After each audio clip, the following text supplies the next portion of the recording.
बार के बजट को आप 10 में से कितने? 0। इस सरकार ने शिक्षा, स्वास्थ्य, सामाजिक कल्याण और कृषि इन 4 बड़े स्तंभों का बजट काटा है। मैं लिख कर दे सकती हूं, आपके जो बड़े बड़े मंत्री आए हुए हैं सरपट दौड़ जाएंगे, आंकड़ों पर जवाब नहीं दे पाएंगे, क्योंकि उनके पास एक खर्रा आ गया है। 10 on 10, बहुत अच्छा, विकसित भारत, वंदे भारत, बस यही सब चलेगा। प्रधानमंत्री आएंगे, कहेंगे ये विकसित भारत का बजट है। अमीरों के लिए कॉर्पोरेट टैक्स काट के 22% पर आ जाएगा, लेकिन गरीबों के लिए आटा, दही, बेसन, दवाई, पढ़ाई सब पर जीएसटी लगेगा। तो ऐसे कैसे होगा विकास, बस ये समझने की मैं कोशिश कर रही हूँ। वित्त मंत्री ने अपने बजट में 42 बार प्रधानमंत्री शब्द का प्रयोग किया। आपको पता है, एक शब्द था, इनफैक्ट 2 शब्द थे जिसका उन्होंने एक बार भी प्रयोग नहीं किया। एक था जॉब्स, दूसरा था अनएम्प्लॉयमेंट। एक शब्द नहीं बोला उन्होंने इस पर। क्यों नहीं बोला? एक छुट्टा पशु घूमता है सड़क पे, आजकल एक छुट्टे बेरोजगारों की कौम घूम रही है। उनको तो डंडे मारे जाते हैं, उनको प्रताड़ित किया जाता है। अगर भर भर के वोट दे रहे होते तो वो लोग खड़े होते ना सरकार के साथ। मुझे ऐसा लगता है कि ये सरकार गोल पोस्ट बदलती है। रात तक प्रधानमंत्री कह रहे हैं 70,000 करोड़ का घोटाला है, सुबह सुबह मैं देख रही हूँ गलबैया करके खड़े उनके साथ सरकार बना रहे हैं। इंडिया अलायंस में किसको देखते हैं आप कि जो लीडर होना चाहिए, जो पीएम के पद के लिए दावेदार होना चाहिए? मुझे नहीं लगता कि हम पीएम के पद की रेस या लड़ाई लड़ रहे हैं। मुझे लगता है हम इस देश में न्याय की लड़ाई लड़ रहे हैं। मुझे लगता है हम इस देश में संविधान की लड़ाई लड़ रहे हैं। आप लोकतंत्र की हत्या की बात कर रही हैं, वहीं दूसरी तरफ इंडिया अलायंस में आम आदमी पार्टी भी आपके साथ है, लेकिन जब पंजाब की बारी आती है तो आपके ही कांग्रेस लीडर्स को वो जेल में भी डाल देते हैं। उस वक्त कांग्रेस क्यों नहीं उनके लिए? नहीं, बिल्कुल बोलती है, हमें बिल्कुल लगता है वो गलत करते हैं, और इसीलिए हमारा बिल्कुल निर्णय है कि हम पंजाब में बिल्कुल एक साथ नहीं हो। इंटरिम बजट पेश हो चुका है। पक्ष के लोगों ने तो इसके कई फायदे गिनाए कि ये वाला जो बजट है वो कितना लोक लुभावना है, लेकिन अब पक्ष की बात तो आपने सुन ली। विपक्ष वाले इस बजट को लेकर क्या बोलते हैं, उनसे भी सुन लेते हैं कि आखिर इस बजट का कुछ नेगेटिव है या उनकी नज़र में कुछ पॉजिटिव भी है। तो आइए जानते हैं सुप्रिया श्रीनेत जी से, कांग्रेस नेत्री हैं। मैम, आप बताइए इस बजट को लेकर क्या लगता है आपको? मुझे लगता है ज़बानी जमा खर्च 56-57 मिनट खूब किया वित्त मंत्री जी ने, लेकिन इस बजट में एक भी ऐसी चीज़ नहीं है जिससे रोजगार का सृजन होगा, जिससे गरीबों की आय बढ़ेगी, जिससे जो अर्थव्यवस्था ठप पड़ गई है, स्पेशली ग्रामीण अर्थव्यवस्था, वो कुछ पटरी पर आएगी। मुझे ऐसा लगता है कि ये वो डॉक्टर था बजट बनाते वक्त जो रोगी के आने पर रोग मानने को ही तैयार नहीं है, तो वो इलाज कैसे करेगा? तो आपको लगता है कि इस बजट में एक भी चीज़ अच्छी नहीं है? मैं आपको इस बजट के कुछ आंकड़े के स्वरूप कुछ चीज़ें बता देती हूँ। जब बजट बनता है तो बजटरी एस्टिमेट होते हैं। आप अपने घर का जब बजट भी बनाते हैं तो आपको लगता है कि 10,000 किराए का हो गया, 5,000 सब्जी फल दूध पे खर्चा होगा, फलाना इस पे, वो आवंटित होता है बजट एस्टिमेट। कई बार ऐसा होता है कि आपने सब्जी फल पे हो सकता है 5 की जगह 6 कर दिया हो या 5 की जगह 4 कर दिया हो, उसको रिवाइज्ड एस्टिमेट कहते हैं। इस सरकार ने क्या किया वो मैं समझा देती हूँ। इस सरकार ने शिक्षा, स्वास्थ्य, सामाजिक कल्याण और कृषि इन 4 बड़े स्तंभों का बजट काटा है। जो आवंटित किया था उससे कम खर्च किया है। अगले साल के लिए खाद और खाद्य का जो सब्सिडी थी वो कम की है। अगले साल के लिए रक्षा बजट कम किया है। तो मैं जानना चाहती हूं कि अगर आप रोजगार सृजन नहीं करेंगे, अगर आप डिमांड को नहीं बढ़ाएंगे, तो इकोनॉमी आएगी कैसे पटरी पर? इकोनॉमी पटरी पर आएगी चरण चुंबकों की मंडली से, जो 10 on 10 देगी बजट को, चाहे बजट में कुछ भी आ जाए। प्रधानमंत्री आएंगे, कहेंगे ये विकसित भारत का बजट है। बहुत अच्छी बात है, हम सब चाहते हैं भारत विकसित हो, लेकिन क्या भारत शिक्षा, स्वास्थ्य, सामाजिक कल्याण, कृषि, रक्षा, खाद की बजट की कटौती से विकसित होगा? यह सवाल आपको पूछना है। लेकिन सरकार कह रही है कि इस बजट के ज़रिए हम लोग इंफ्रास्ट्रक्चर को बढ़ावा दे रहे हैं, गरीबों को हम लोग 3 करोड़ से ज़्यादा घर दे रहे हैं, मतलब घर तो मिले हैं गरीबों को। तो इन चीज़ों को लेकर आप क्या सोचती हैं कि क्या वाकई कुछ तो अच्छा हुआ होगा इस बजट में या कुछ? पिछले 10 साल से सरकार कह रही है कि हम इंफ्रास्ट्रक्चर बना रहे हैं, हम कैपिटल एक्सपेंडिचर कर रहे हैं। असल में प्रॉब्लम क्या है कि आधे लोग जो बजट कवर करते हैं या बजट पे जानना चाहते हैं, वो बजट का निटी-ग्रिटी ही नहीं जानते। वो यही नहीं समझते कि अर्थव्यवस्था के 4 स्तंभ होते हैं: public expenditure, private expenditure, consumption and exports. Exports down है, कंजम्पशन डाउन है, 4.4% पे महज ग्रोथ हो रही है, जो कभी 8-10% पे होती थी, 60% ऑफ द जीडीपी है। प्राइवेट एक्सपेंडिचर हो नहीं रहा है, प्राइवेट कैपिटल जो है वो नहीं इन्वेस्ट हो रही है, जो ग्रॉस फिक्स कैपिटल फॉर्मेशन होता है वो नहीं हो रहा है, सिर्फ पब्लिक एक्सपेंडिचर चल रहा है। अमीरों के लिए कॉर्पोरेट टैक्स काट के 22% पर आ जाएगा, लेकिन गरीबों के लिए आटा, दही, बेसन, दवाई, पढ़ाई सब पर जीएसटी लगेगा। तो ऐसे कैसे होगा विकास? बस ये समझने की मैं कोशिश कर रही हूँ, आपको समझ में आ जाए तो मुझे भी बताइएगा। भाजपा वाले कहते हैं कि कांग्रेस वाले हर चीज़ में नेगेटिविटी देखते हैं, उनके पास सोर्स नहीं होता और वो बिना सोर्स के कुछ भी आंकड़ा उछाल देते हैं, ऐसा कुछ है क्या? मैंने जो आपको आंकड़े बोले वो किसके सोर्स से बोले? आज वित्त मंत्री ने खड़े होकर एक बड़ी बात कही। उन्होंने कहा 50% रियल इनकम बढ़ गई है। 50% बढ़ गई है, उसका कहीं पे प्रूफ नहीं मिल रहा है। प्रूफ तो छोड़िए, सरकार का पीएलएफएस सर्वेक्षण होता है, सरकार का अपना डेटा है, वो कह रहा है 25% घट गई है। तो या तो वो डेटा झूठ बोल रहा है या वित्त मंत्री भ्रमित कर रही है, दोनों में से एक काम तो हो रहा है। क्या हो रहा है ये आप मुझे समझाइए। प्रॉब्लम ये है कि एक भोंपू एक व्हाट्सएप आया होगा कि हम आंकड़ों से हटके, मैंने तो आपको सिर्फ आंकड़ों पे बात करी, थोड़ा बोर भी किया आपको। आप सरकार से पूछिए ना इन आंकड़ों पर जवाब, मैं लिख कर दे सकती हूं। आपके जो बड़े बड़े मंत्री आए हुए हैं सरपट दौड़ जाएंगे, आंकड़ों पर जवाब नहीं दे पाएंगे, क्योंकि उनके पास एक खर्रा आ गया है, 10 on 10, बहुत अच्छा, विकसित भारत, वंदे भारत, बस यही सब चलेगा। वित्त मंत्री ने अपने बजट में 42 बार प्रधानमंत्री शब्द का प्रयोग किया। आपको पता है एक शब्द था, इनफैक्ट 2 शब्द थे जिसका उन्होंने एक बार भी प्रयोग नहीं किया। एक था जॉब्स, दूसरा था अनएम्प्लॉयमेंट। एक शब्द नहीं बोला उन्होंने इस पर। क्यों नहीं बोला? लक्षद्वीप पर भी बोल गई, वंदे भारत पर भी बोल गई, फिश पर भी बोल गई, इस पर एक शब्द नहीं बोला। तो ये अपने आप में सवाल खड़े करता है जो सवाल आप लोग पूछते नहीं है। आप आंकड़ों की बात करते हैं, एक आंकड़ा सीट्स का भी होता है कि लोकसभा में किसने कितनी सीटें जीती।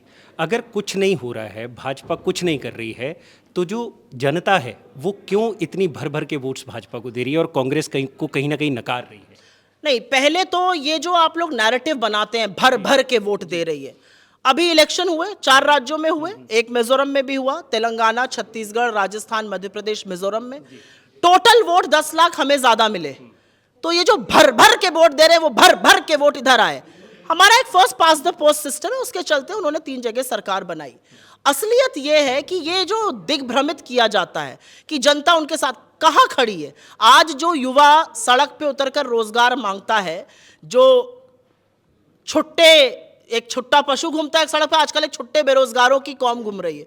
उनको तो डंडे मारे जाते हैं, उनको प्रताड़ित किया जाता है। अगर भर भर के वोट दे रहे होते तो वो लोग खड़े होते ना सरकार के साथ। मुझे ऐसा लगता है कि ये सरकार गोल पोस्ट बदलती है।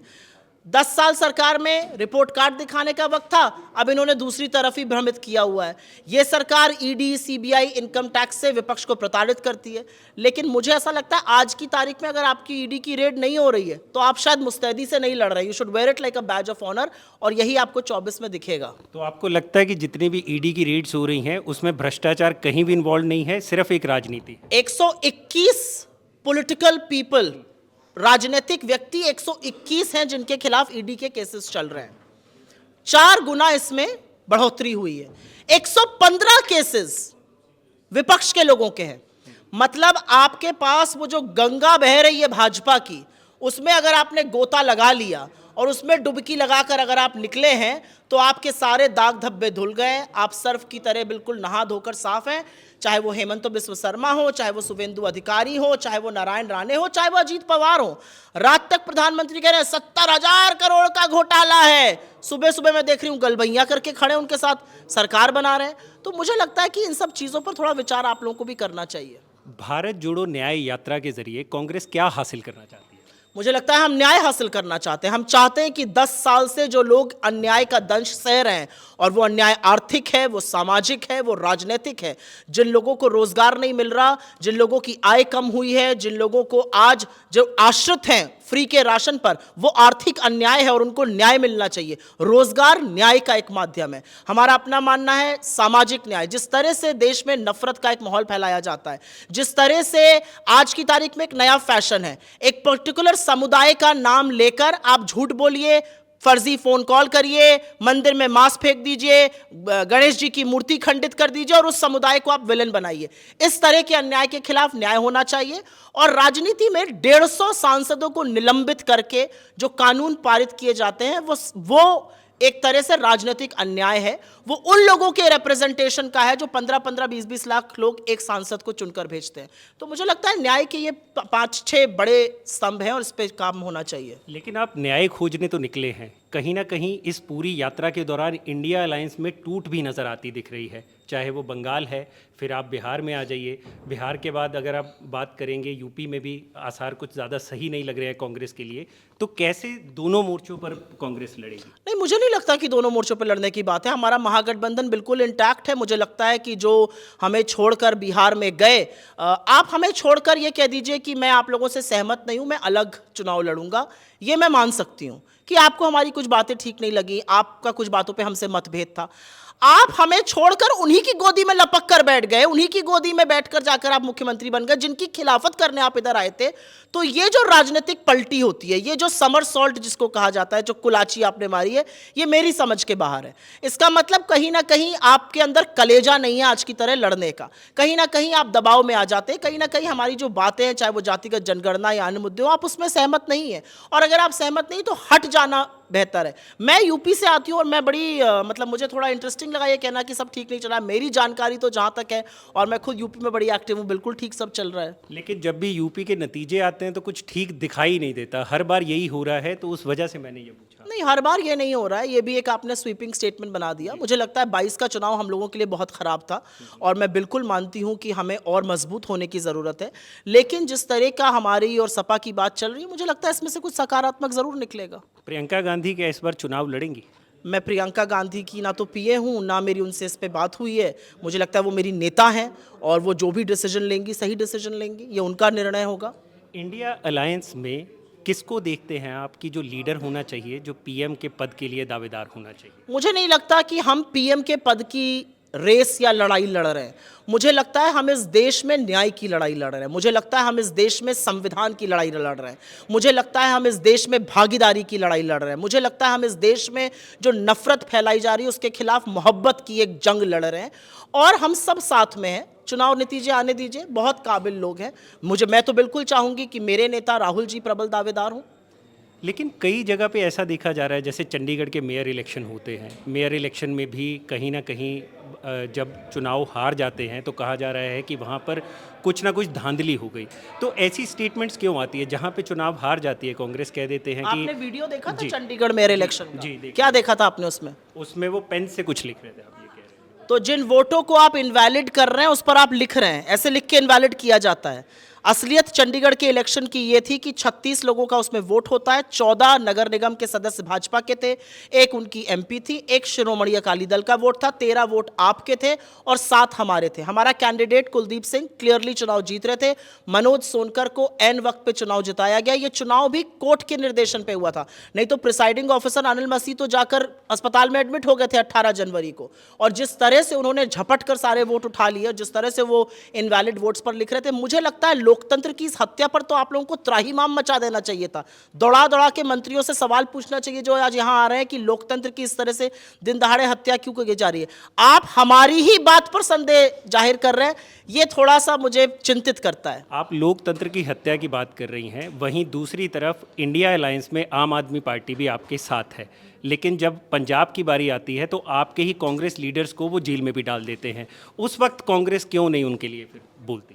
नहीं, बिल्कुल बोलती है। हमें बिल्कुल लगता है वो गलत करते हैं और इसीलिए हमारा बिल्कुल निर्णय है कि हम पंजाब में बिल्कुल एक साथ नहीं है और ये समय का तकाजा भी है। एक बड़ा लक्ष्य है, उस लक्ष्य के लिए हम सब लोग साथ आए हैं, लेकिन कोई हम एक थान के कटे हुए, एक थान से कपड़े निकली हुई शर्ट या पैंट थोड़ी है।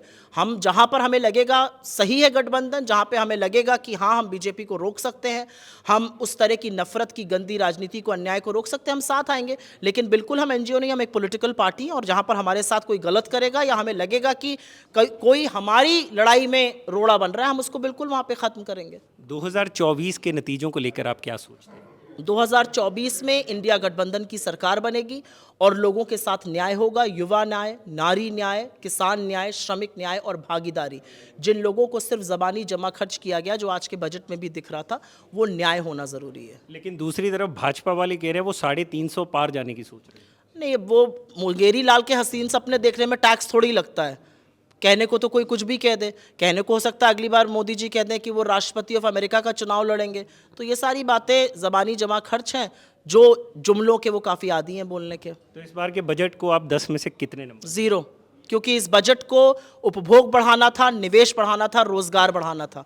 इन तीनों को बढ़ाने का काम इस बजट ने नहीं किया। चलिए, बहुत शुक्रिया मैम। ये थे हमारे साथ कांग्रेस लीडर सुप्रिया श्रीनेत जी, जिनका कहना है कि उन्होंने बजट को 10 में से 0 नंबर दिए हैं। आप देख रहे हैं अनकट। शुक्रिया।